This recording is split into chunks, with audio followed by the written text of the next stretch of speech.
Small World Radio worldwide online. Freak Radio 101.3, Santa Cruz. KKRN 88.5, Bella Vista. We have received warnings for many years about climate change. Ladies and gentlemen, Mr. Guy McPherson, Professor Emeritus, UC Arizona. And at this point it's tipped into climate chaos. Even before we started burning oil at scale, many people pin the beginning of the Industrial Revolution at 1850. Others go back to 1750. But we weren't really doing much in terms of the Industrial Revolution in 1847 when American ambassador and naturalist, a combination you never hear today, right? Nobody goes on from being a naturalist to being an ambassador. George Perkins Marsh reported on the effects of burning fossil fuels on climate change and on the urban heat island effect. So that was pretty amazing for 1847, well ahead of his time. Half a century later, Svante Arrhenius, who went on to win the Nobel Prize in chemistry, predicted that if we keep burning fossil fuels, we're going to experience 1 degree centigrade warming in 104 years. And he missed by that much. By the year 2000, we were at 0.8 degrees centigrade above 1850. So a pretty remarkable prediction. He was from Sweden, and at the time he thought it would be great. Because it's cold in Sweden. So he thought this will be awesome because we'll be able to grow wheat and stuff in Sweden. So he didn't really realize the implications of 1 degree centigrade warming. But it's pretty catastrophic and amazing that he made that prediction. The last below average temperature we experienced at the global level for any month was February 1985. So people ask me, how are we going to know? What are the signs going to be that we've started to alter the temperature of the Earth? Many people in this room were not alive in 1985. You have never experienced a month of below average temperature. We should have one of those about every other month. There's a 50-50 chance in the absence of climate change, in the absence of warming, that each month is going to be slightly below average. So this is 2 to the 338th power or something like that. Are the odds against this happening? Which exceed the odds against plucking a single atom from the entire universe, by the way. So it's kind of long odds that this would happen. Robert Watson, Undersecretary, I can't remember his title, sorry about that, at NASA, was speaking to a Senate Environment Subcommittee on Environmental Pollution in June of 1986.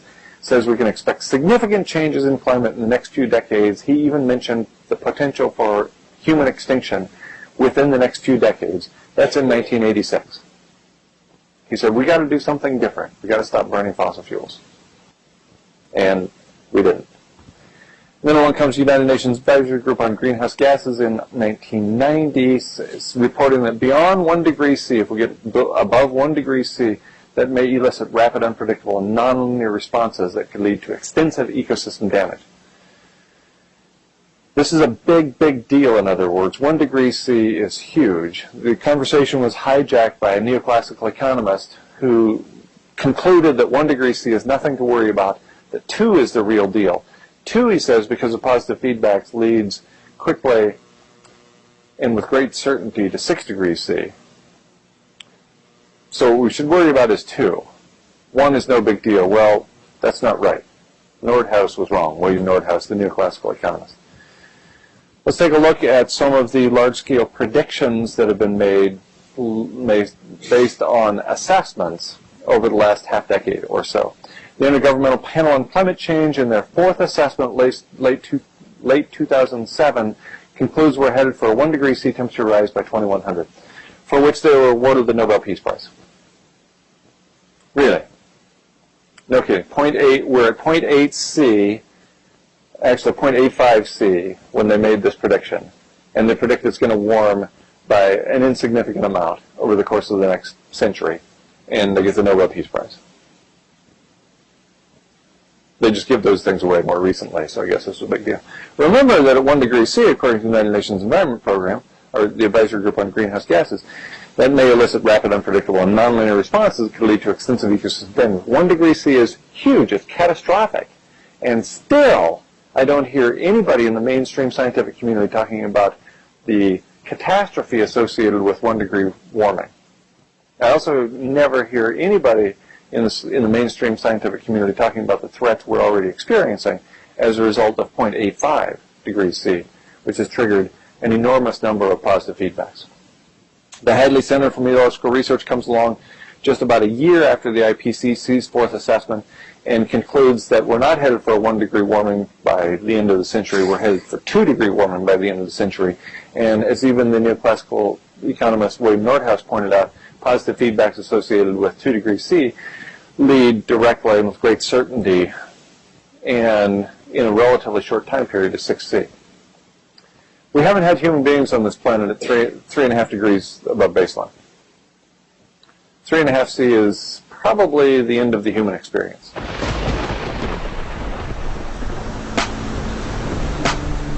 Climate change.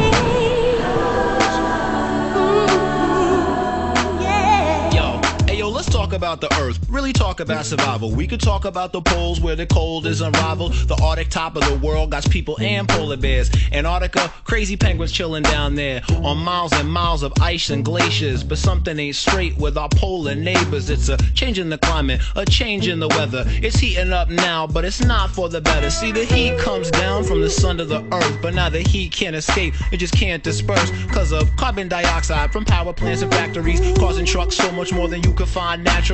So the poles get warm and the earth gets hotter. All that necessary ice melts down into water, and the impact, the sad fact is it can only escalate. So for real, we gotta act now before it's too late. Take aim at climate change. You gotta take aim, y'all. Take aim at climate change.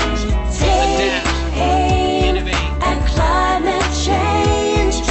Take aim at climate change. Man, why should I care what's going on there? What does ice and wildlife mean to my life? See, that's the catch. It's not all that obvious, but changes in the north and south are gonna affect all of us. That's why we got polar adventurers. Measure the thickness of the ice and checking the Earth's temperatures. More life, that ice is the Earth's refrigerator. But when it starts to melt, it will be felt at the equator. Pete, when glaciers melt, the ocean starts swelling, and then they flood the coast where the people be dwelling. You could say peace to Florida, New York, and California, all drowning in the ocean. Don't say we didn't warn you. For real, all it takes is a couple degrees before floods, droughts, and hurricanes are not anomalies. And all these catastrophes become our new realities, coming down on the world just like the sword of Damocles. Take aim at climate change. Gotta all work together. Take aim at climate change. Take aim at climate change. Gotta all work together. Take aim at climate change. Okay, I get it, but give me some credit. So the world needs rescue. What can I do? Just one small positive act and then another, and then add them all together, one after the other. Come on, you know the drill. It's about conservation, using only what you need and making sure that you're not wasting. Lots of information can be found on the web, so educate your head and don't forget to let your knowledge spread. Is that all? Not even close, that's not the end of it, but a million small things can produce immense benefits. Any way you call it, there's no single way to solve it. We gotta have involvement before the earth becomes insolvent. Adapt to a new situation. Innovate, use your imagination. Mitigate, we've got to try to stop global warming. We've got to Turn down end the heat and watch what I eat. But what can I do to take a long-term view? We need smarter ideas for sustainable policies, new technologies for a new green economy. New discoveries and new questions to ask, cause we can figure out the future by examining the past. So we sail to the poles and sample the extremes and drill into the ice and discover what it means. So use that brain and make science a priority, and you can work on stopping global warming with authority. So act now, there's no time for games. It's time to take aim. Mitigate.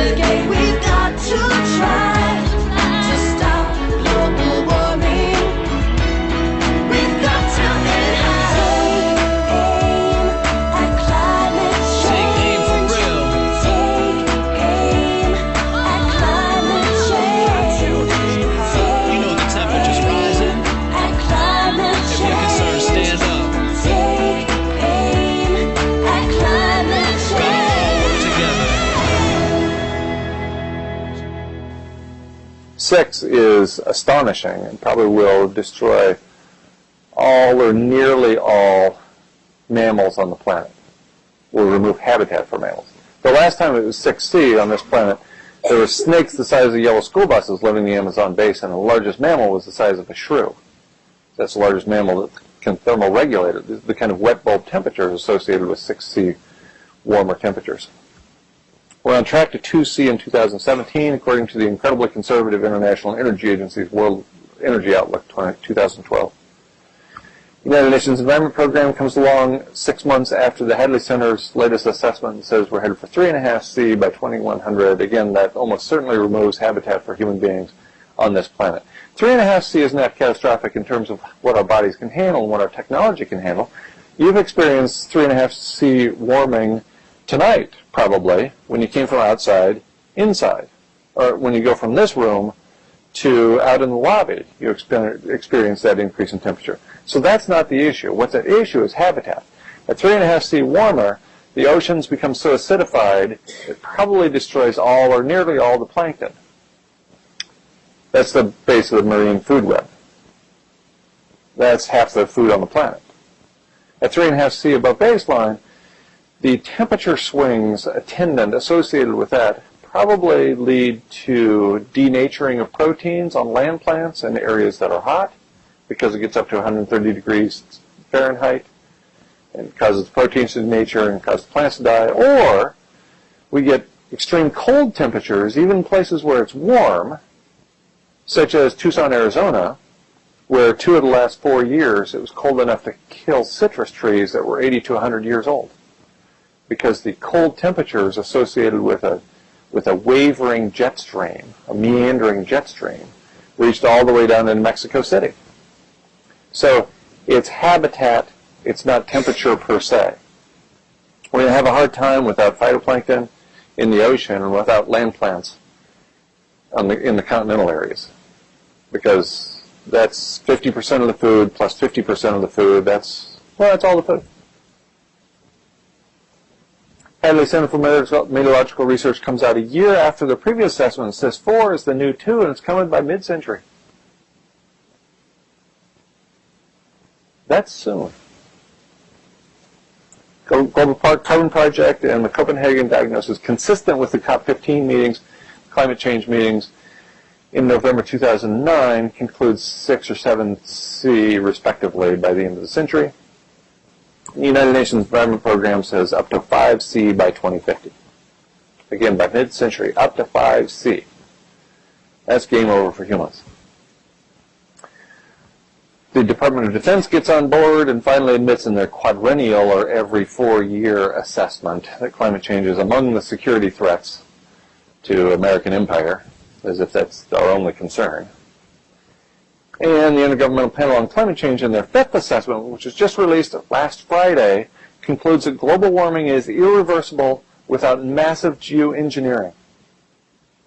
This is one of the more conservative scientific bodies on the planet. They work by consensus, and after the scientists reach consensus, they then vet their report through the political process. So politicians have to sign off on the IPCC's assessment before it's released, and they conclude that we've reached runaway in the absence of geoengineering.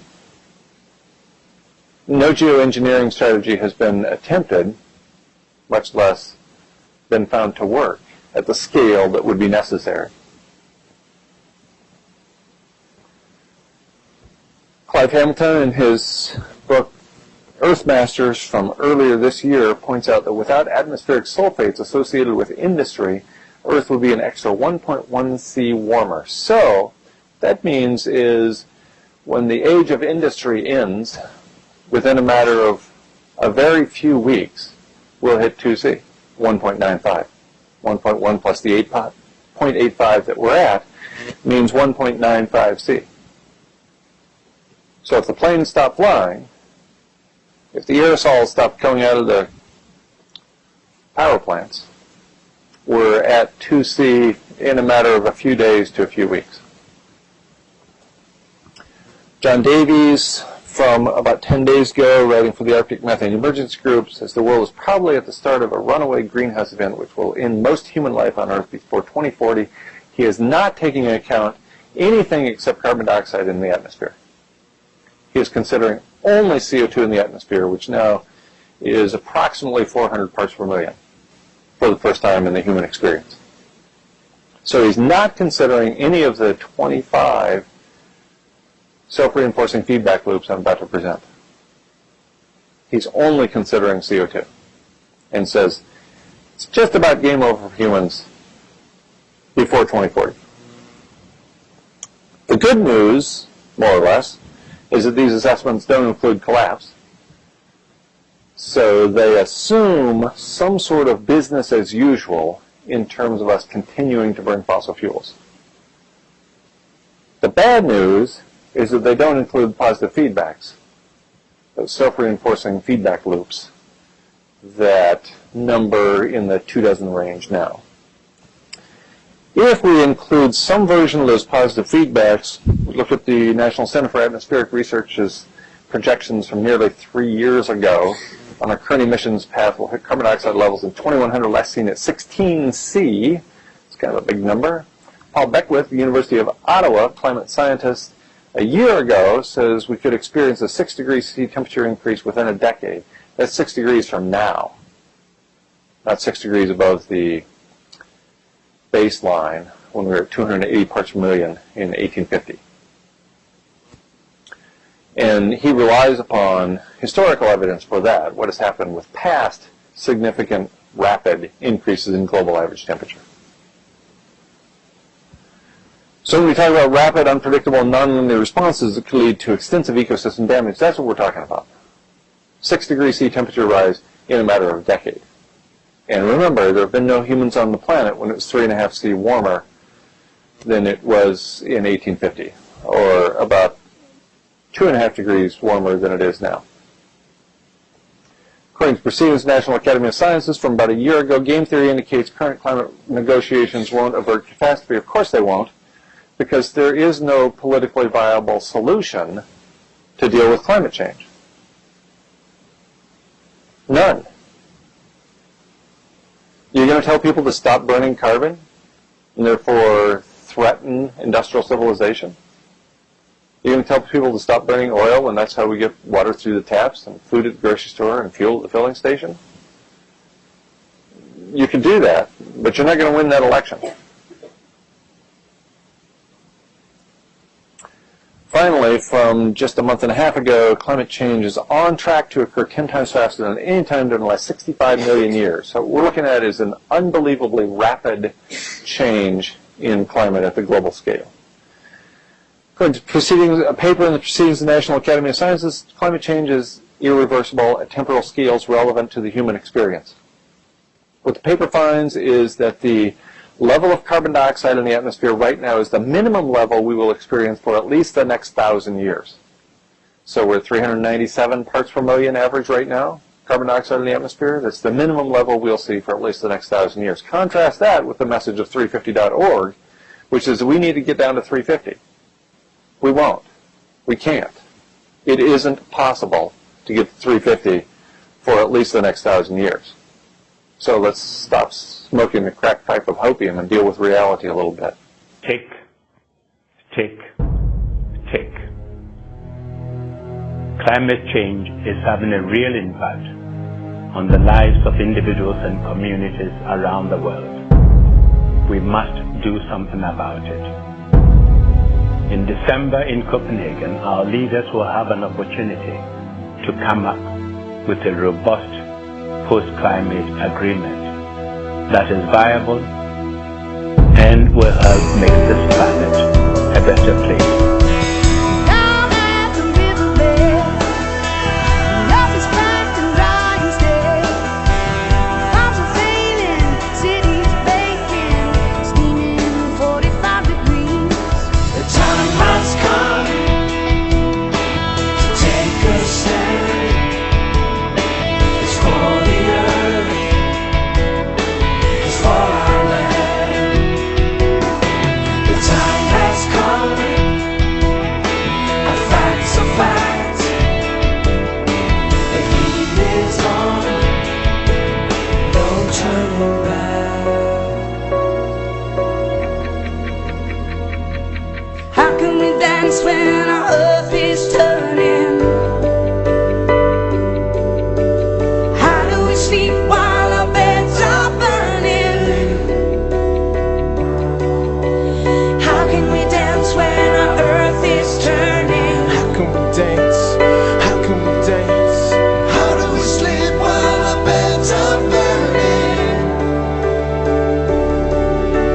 The time has come to take a stand. It's for the earth, for our land.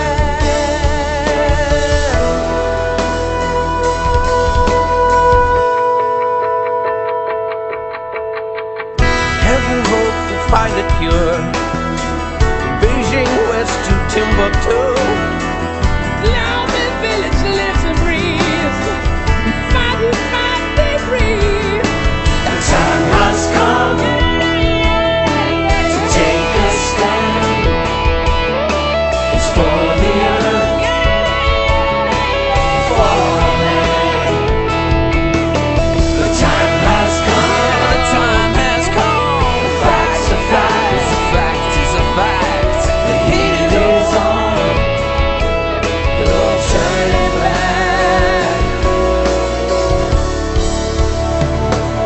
How can we dance when our earth is turning?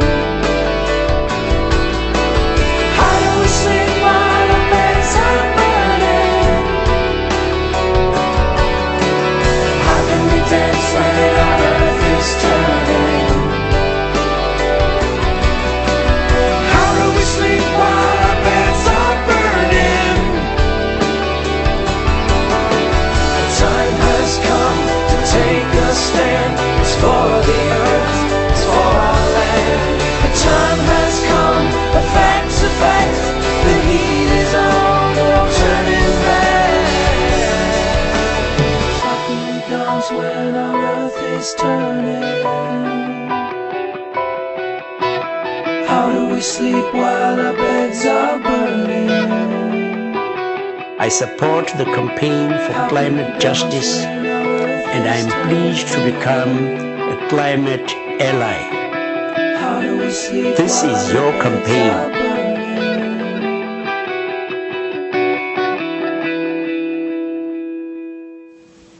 The United Nations Environment Program points out that during 2008, global carbon emissions actually increased. Now, 2008 we remember as the most catastrophic year of the Great Recession. Right? Things were never so dire. We were hovering on the brink in terms of industrial civilization in 2008. In the wake of oil being priced at $147.27 in July, Lehman Brothers collapsed in September, and according to Chairman of the Federal Reserve Bank, Ben Bernanke, nearly brought the whole system to its knees. And yet, carbon dioxide emissions increased to their highest level since the United States fully implemented the Clean Air Act in 1980. And that was nothing, because the next year they went up more than 6%, and the next year they went up more than 6% above that, and the next year they went up more than 3% above that, and the next year they went up more than 1.5% from that. So the emissions keep rising, even though we're in the midst of a global economic recession, or maybe depression. We don't call them depressions anymore because, well, it's too depressing. Only collapse prevents runaway climate change, as pointed out by Tim Garrett in his paper in the journal Climatic Change. The paper was submitted in 2007, accepted and published online in November 2009. It was immediately attacked by mainstream scientists, climate scientists, and as a consequence was not published in paper form, in print form, until 2011, when in that issue 2 groups of scientists were allowed to respond to Garrett's paper, but he wasn't allowed to respond to them. This is politics and science. Nobody was able to point out that what Garrett was predicting was not true. Only economic collapse prevents runaway greenhouse, and we've known this for quite a while now, and the system keeps churning along. And that's probably okay, because if the system collapses and therefore slows climate change, then we have the world's 400 and change nuclear power plants melting down catastrophically, and we all get to bathe in ionizing radiation. So I suspect either way we're headed for relatively near-term human extinction. According to a paper in Bioscience, maybe we're really not at 1 degree C above baseline. Maybe we're at 2 or more. Scientists compared Thoreau's extensive notes on the first flowering dates of plants. Thoreau took those notes in the 1840s. Scientists recorded the same information in the early 2000s and concluded if we ignore the instruments for now, the fancy instruments, the fancy sensors we have on land, and pay attention only to the plants are telling us it's 2.4 degrees C warmer around Concord, Massachusetts than it was in 1850. According to the sensors, in Concord, Massachusetts, it's warmed about 1 degree C. But the plants say it's warmed 2.4. And finally, according to the Astrophysical Journal, Earth is within 1% of inhabitability. That's 1.5 million kilometers. If we were 1.5 million kilometers closer to the sun on our average elliptical path, we would be too hot. We would go Venus. This assumes that we have a relatively stable atmosphere. It's interesting because for 100 years, astrophysicists believed that we were right in the middle of the habitable zone. So this was a shocking finding that instead of being in the middle of the habitable zone, Earth is right on the inside of the habitable zone. If we experience a slight change in Earth's atmosphere, we push ourselves out of the habitable zone. Mars is over here, Venus is right here, not shown. But this habitable zone can be shifted, or our ability to remain in the habitable zone can be shifted by changing atmospheric concentration of greenhouse gases. And that's what we've done. So, in terms of human habitability, we might well have shifted Earth in, because we're no longer at 280 parts per million. We're at nearly 400. You've probably heard about the pause in global warming that the deniers like to trot out during the last 15 years. And in fact, 1998 still holds the record as the highest global average temperature year. So, what's up? Well, as it turns out, Earth has been heating, but according to a paper in Geophysical Research Letters from March of this year, that heating has been going into the oceans, and especially into the deep oceans, where you can see that over the last 15 years, warming has accelerated. So we aren't experiencing an increase, a notable increase in land surface temperatures based on the records we keep. But there's a lot of heat being dumped into the ocean. The Earth is warming. We just missed it for a while.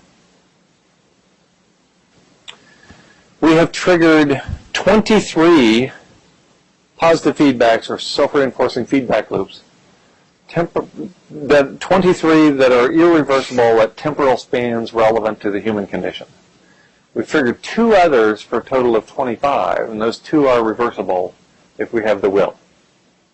The first of those was reported in Science in March 2010, when in the Arctic Ocean, methane hydrates or clathrates were leaking out of the ocean. So these are little encaged molecules of methane that, because of temperature rise in the Arctic Ocean, are floating up to the surface. The cage is being opened. The methane molecules are being released into the atmosphere.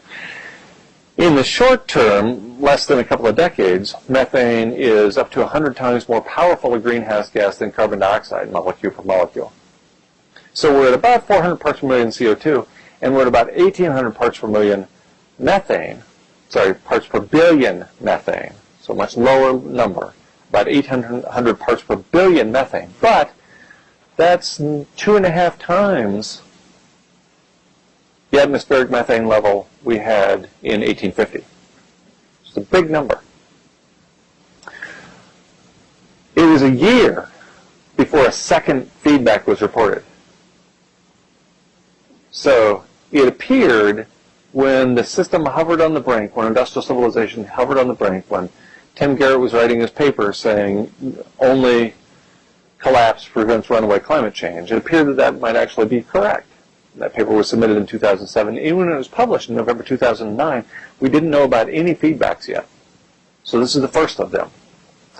One reported in 2010 the methane hydrates in the Arctic Ocean alone are equivalent to somewhere between 1,000 and 10,000 gigatons of carbon, relative to the 226 gigatons of carbon burned at that point by burning fossil fuels. Now it's at about 240, or a little over 240 gigatons of carbon that we've emitted into the atmosphere.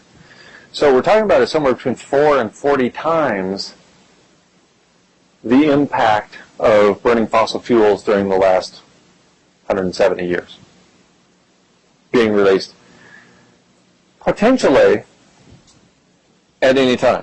According to a paper in Nature, a 50 gigaton burp of methane is highly possible at any time. That's equivalent to more than 1,000 gigatons of carbon.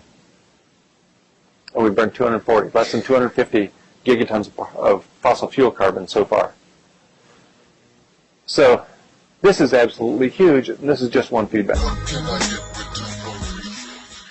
Ice caps are melting, and polar bears are drowning. The global warming alarm is dressed up as science. You might have to sacrifice, but it's not science. And change your surroundings. Prepare to sacrifice. It's propaganda. I love to party with the New World Order. What's his name? Kissinger? That's my man. Brzezinski?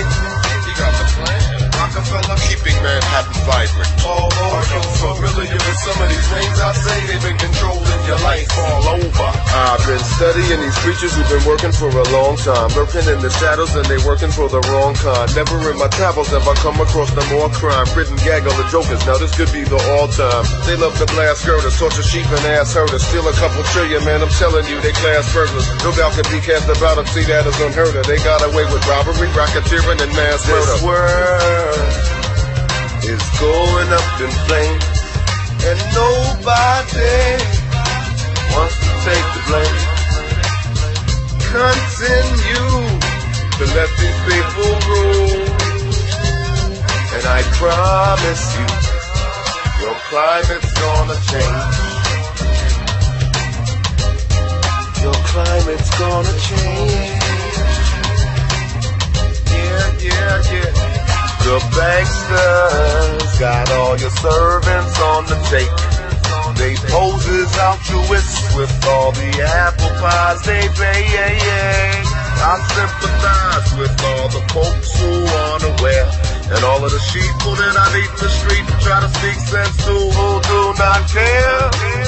Cause they watch CNN and Fox and they think that it's all a game, but they don't understand that's Pentagon run. Their climate's gonna change. This world is going up in flames, and nobody wants to take the blame. If you continue to help perpetuate this game, I promise you, your climate's gonna change. You comfortable? Your climate's gonna change. Ready for your carbon credits?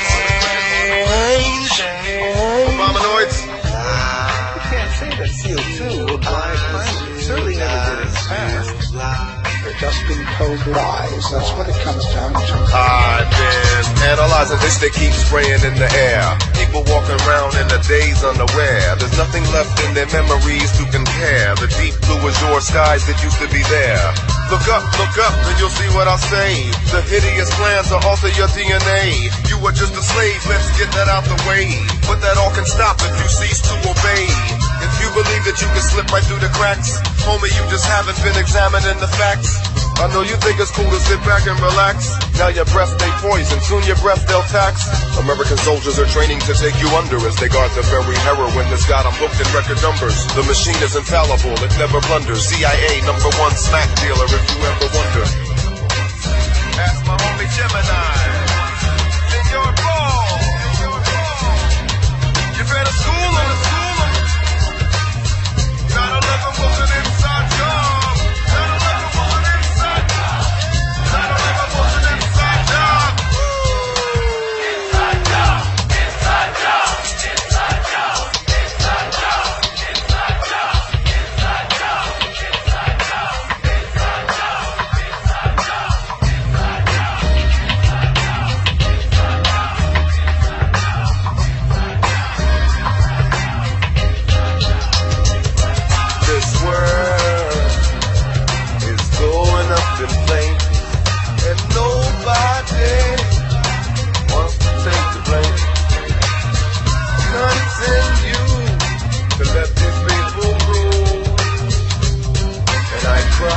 promise you, your climate's gonna change. Your climate's gonna change. We are in process of developing a whole. Methane plumes have been reported by NASA's CARVE project earlier this summer up to 150 kilometers across. So this is ships in the Arctic Ocean, and they see these methane plumes bubbling up out of the Arctic Ocean 150 kilometers across. That's a lot of methane. Nearly a year later, the second feedback is reported, that too from Science, in which warm Atlantic water is shooting up through the Fram Strait off the north and east coast of Greenland right into the Arctic Ocean. As it gets warmer, the warm Atlantic water is shooting straight up into the Arctic, therefore thawing the Arctic even more and melting Arctic ice, reducing the albedo, increasing the absorption, reducing the reflectance. So that's a classic positive feedback. Typically, as part of the thermohaline conveyor belt, that warm Atlantic water shifts and turns south off the south and east coast of Greenland. But as of 2010, it stopped doing that. 2010, not surprisingly, the Arctic experienced its warmest temperatures in recorded history, warmer by 20 degrees Fahrenheit.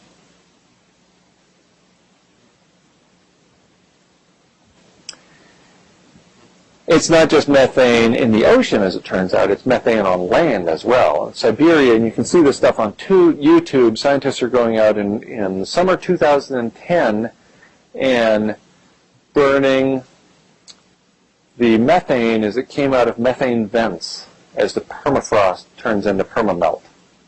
So methane is released, and so scientists would go out and find these little vents. They're about 30 centimeters across, about a foot across, and they would light them on fire, and they whoosh, make a big old Roman candle. Look, Mama made a fire. So that was summer 2010. Summer 2011, those methane vents were not a foot across. They were a kilometer across. A kilometer across. Nobody's lighting those on fire. That'll take your eyebrows off. Complete media blackout. When we talk about rapid, unpredictable, and nonlinear responses, we're talking about a million-fold increase in the size of these vents in a single summer, in a single year.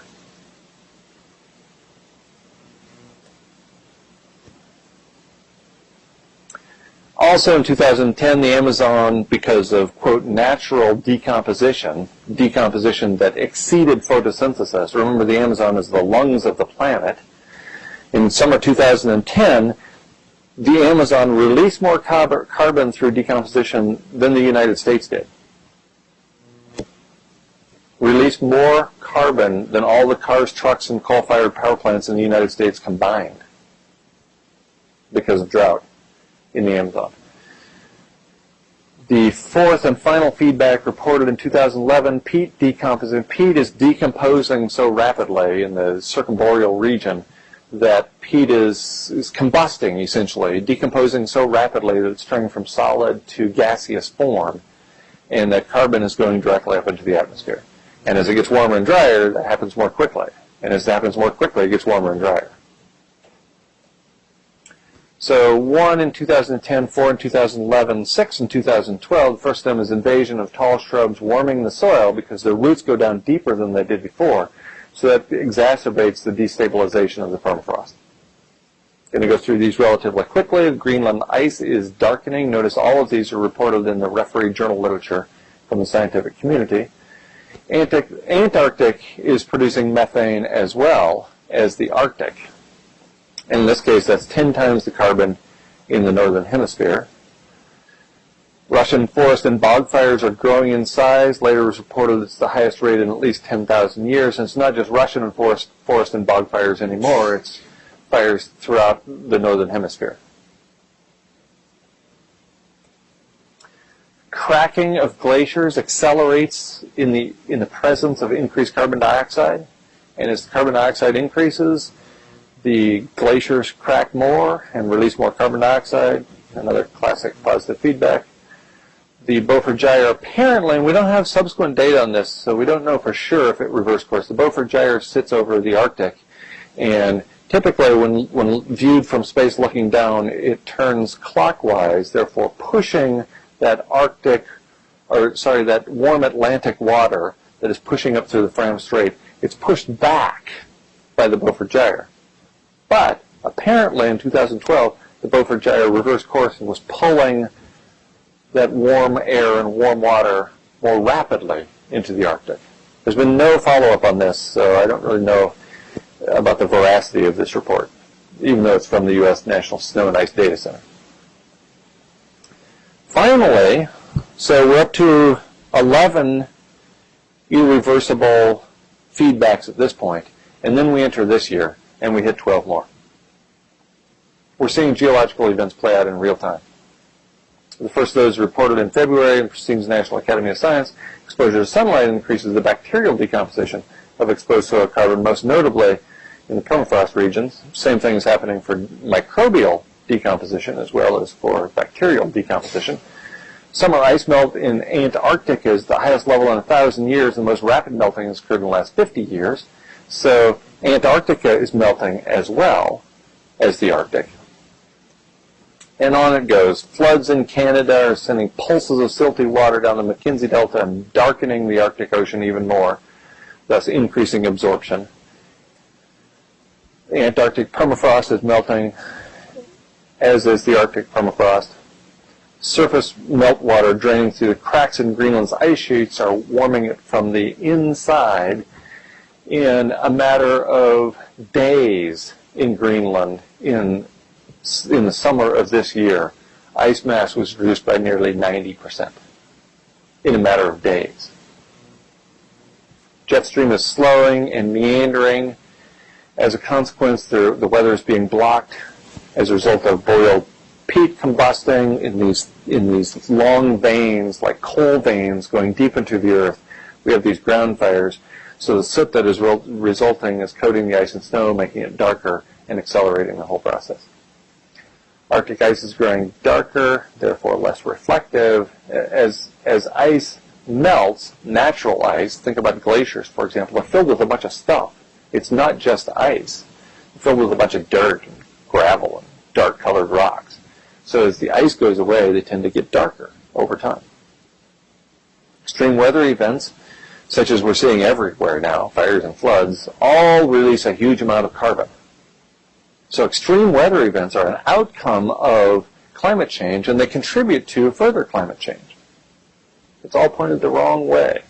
Ocean acidification is reducing dimethyl sulfide, which acts as a shield over the Earth from radiation. Less DMS means less reflectance. Sea level rise causes slope collapses, tsunamis, release of methane. It's all bad. Rising ocean temperatures upset the natural cycles of carbon dioxide, nitrogen, and phosphorus, thereby further reducing the plankton, which are down 40% in the last half century. Plankton is a primary component of the marine food web that was reported in Nature Climate Change, September 2013. It was the 12th self-reinforcing feedback loop reported in 2013. The 13th and final one so far was reported in October by the Arctic Methane Emergency Group. Earthquakes trigger methane release, and consequent warming of the planet triggers earthquakes. So that's a classic self-reinforcing feedback loop. So we have one self-reinforcing feedback loop reported in 2010, the first one, to my knowledge, reported in the refereed journal literature. Then we have 4 reported in the following year, 6 in 2012, and 13 so far in 2013. So the number of self-reinforcing feedback loops is accelerating, further contributing to acceleration of climate chaos. Finally, we get to those things we can have some control over at this point. The other 23 we looked at so far, we already kicked the ball down the slope, and it's an unbelievably friction-free slope, so the ball just keeps going faster. But in these 2 cases, we could stop. We could not drill for oil in the Arctic if we wanted. We could not run supertankers through the Northwest Passage if we wanted. But there's a few bucks to be saved by doing that. There's a little bit of gas and oil, so I doubt we turn this around willingly. Let's take a look at an assessment of one of those positive feedbacks. The first one, methane being released out of the Arctic Ocean. And Malcolm Light, writing for the Arctic Methane Emergency Group, reports on the 9th of February 2012 to expect extinction by mid-century. And that's based on exponential release of methane at a single recording station, the Svalbard Station, in the Arctic. Subsequently, those data were removed by NASA and NOAA, and so it appears as if the methane release has not gone exponential. And so Malcolm Light drew a lot of heat, so to speak, for his assessment. Since then, the methane plumes have been reported by NASA itself, by the CARB project, this summer up to 150 kilometers across. So it appears that Malcolm Light might have been a little bit ahead of his time, but maybe not that much ahead of his time. It may be premature to conclude that methane release has gone exponential, but I think we're headed in that direction, given how rapidly Arctic ice is disappearing. Again, that's equivalent to 1,000 to 10,000 gigatons of carbon. That's just the Arctic methane alone. And what Malcolm Light wrote was that methane release will accelerate exponentially, release huge quantities of methane into the atmosphere, and lead to the demise of all life on Earth before the middle of the century. By 2031, plus or minus 13 years in the northern hemisphere, and 2047, plus or minus a similar amount of time in the southern hemisphere. Climate change acts more slowly in the southern hemisphere because the southern hemisphere is so heavily dominated by water. This is a marine system. The northern hemisphere has a lot of land. 2/3 of Africa, all of North America, all of Europe, all of Asia. The southern hemisphere has a little bit of Africa, much of South America, and the little islands that are Australia and New Zealand, Oceania. So the southern hemisphere is heavily buffered against ongoing climate change because of the relative absence of land. Land masses heat up at least twice as fast as the global average. Is it getting hot in here, or is it just me? There's nasty greenhouse gases and rising seas. If something doesn't change, we'll all be cooked alive. Don't know about you, but that ain't how I wanna die. It's time to take action before it's too late. There's polar ice caps melting while you hesitate. Let's change the policies that are too lenient. Move it or lose it, the truth is inconvenient. So now let's go green, save forests, use better bolts. Check tire pressure on the vehicles. Reduce, reuse, recycle, but what is more, you got to believe the power is yours. You got to believe the power is yours. If you want to look for the first place habitat for humans will be removed as a result of climate change, look no further than the southwestern interior of a large continent in the northern hemisphere. If you want a dot on a map, it's where I live.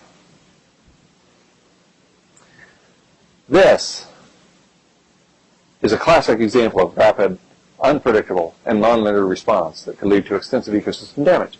This is one feedback. This is one of the 25. They haven't been studied much because they've been coming so fast. A dozen of them have only been reported, well, 13 of them, counting the supertankers going through the Arctic slush, have been reported only this year. And the year's not over. I like to check in with the penguins here, get their advice, because it seems like things aren't going well. So now what? Well, the political response remains the same. According to your president, if the message is somehow we're going to ignore jobs and grow simply to address climate change, I won't go for that. There is no politically viable response dealing with climate change. As Timothy Garrett pointed out in 2009, really 2007, only complete collapse prevents climate change.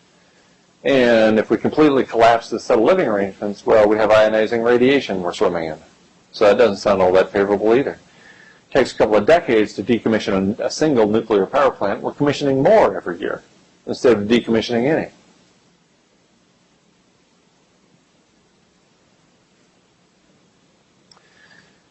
We've known about this for a while, according to a briefing presented by the Alliance of Small Island States at COP15, the Copenhagen meetings. The long-term sea level that corresponds to current CO2 concentrations, about 23 meters above today's level, and temperature will be 6 degrees C or more higher. So that's the correlation based on long-term climate records, not on models. If we look at the correspondence between carbon dioxide in the atmosphere back when it was 385 parts per million in 2009, look at the correspondence between that level of CO2 in the atmosphere and temperature and sea level rise, we're done. We're at 6. We're already there for all practical purposes. There's no stopping the inertia that's in the climate system. If we stop burning all fossil fuels today, there would be a 30 to 40 year lag between the fossil fuels that are in the system carbon dioxide level that's in the atmosphere reaches equilibrium. So now what? That's the political response, which is really a non-response. What about at the individual level? I give very little of advice, because I gave advice for years, and it almost never worked. You know, I was a professor, so I thought I knew stuff. So I'd give advice to college students, and I'd tell them, no, you really shouldn't do that, because that's never worked before in human history, and then they'd do it, and it would work. So after a while, I learned to shut up. So I really only give 4 pieces of advice, and it's the same piece of advice 4 different ways. First, from the moral philosopher of the boss, in the end, what you don't surrender, well, the world just strips away. That's from his song, The Human Touch. Or, from Zen Buddhism, let go or be dragged. The near future will not be like the recent past. Let go of the notion that it will be. Let go of the notion that we can have infinite growth on a finite planet with no consequences. We can't. It's clear from popular culture. Seize the day. Or as students sometimes point out after I speak, crappy DM. They say I've been pronouncing it wrong. It's really a pretty shitty day, thanks to you. Or from Nietzsche, live as though the day were here, which is something we maybe should have been doing all along. You know, living in the moment, recognizing that what we have is this, here, now. That the future is always the wolf at the door. The good news, the really, really good news, is that you get to die.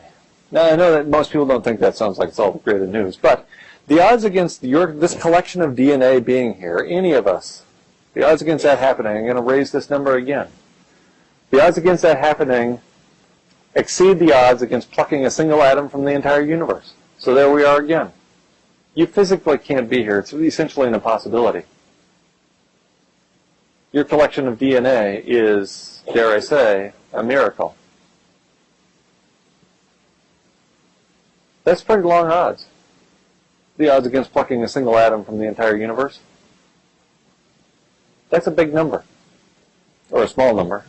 As the evolutionary biologist Richard Dawkins points out, in the teeth of these stupefying odds, it is you and I that are privileged to be here, privileged with eyes to see where we are and brains to wonder why.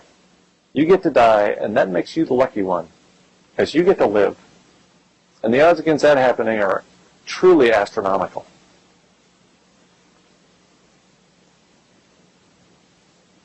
Seize the day. If you want more, who wouldn't want more of me? I mean, this has been big fun for everybody concerned. You can follow my writing prolifically at Nature Bats Last. I write a monthly essay for Transition Voice, and my latest endeavor is working with 2 other teachers and homesteaders at Beyond Reskilling.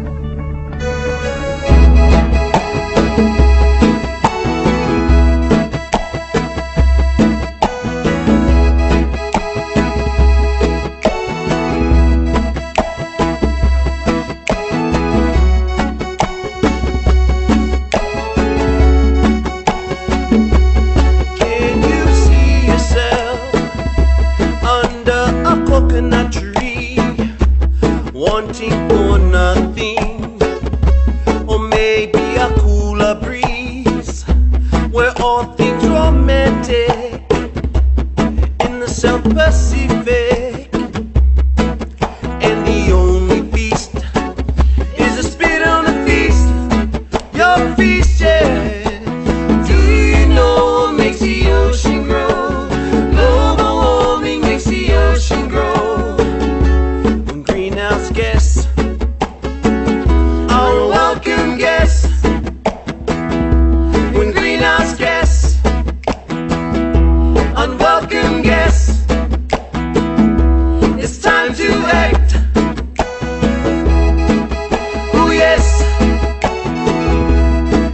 no good.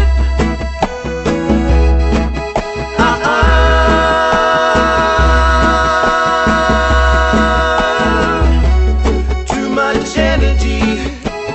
Global warming. Free. Yo, yo, yo, yo, yo. There'll be nothing at all. Our homeland will cease to be. Would you please leave our legacy? Why is it something we've done? You all seem to forget global warming and the long-term effects.